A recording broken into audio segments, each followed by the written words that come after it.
No, Martha Wash said, "Does the check clear?" Did you know that record studios tried to hide the biggest house music vocalist of the 90s from the world? Martha Wash was a big girl with a big voice. And as a teenager in San Francisco, she auditioned to be a backup singer for disco diva Sylvester. Sylvester was like, "Do you know another girl with a voice as good as yours who's as big as you?" And she was like, "I have a friend and her name is Azora."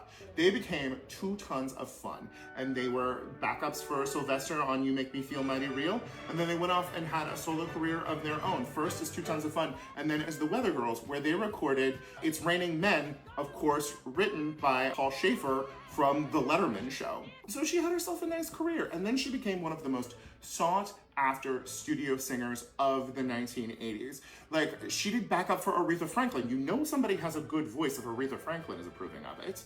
And she would also record tracks for songwriters and producers who wanted to try to, show their songs around to other artists.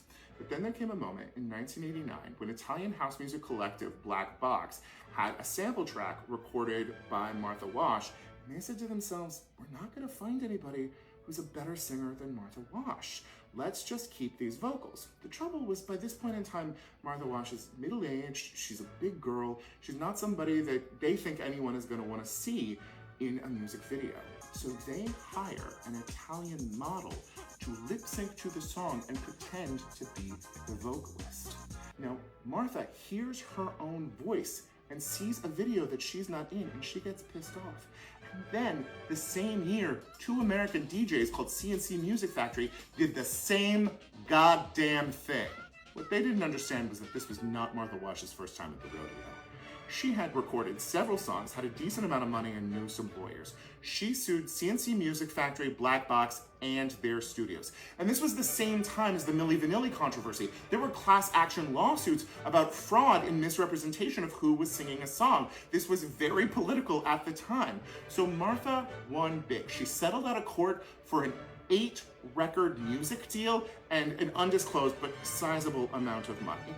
And after the settlements were signed, CNC Music Factory realized, hey, we need to tour with this song. So they went to Martha Wash and said, "Will you tour with us?" And you're probably thinking Martha Wash said, "Oh, fuck you, I never want to see you people again." No, Martha Wash said, "Does the check clear?" She went out there, she performed with them, she made her money, and to this day, at 72 years old, she is still out there at gay prides performing because she understands that her audience does not care what she looks like, we care what she sounds like.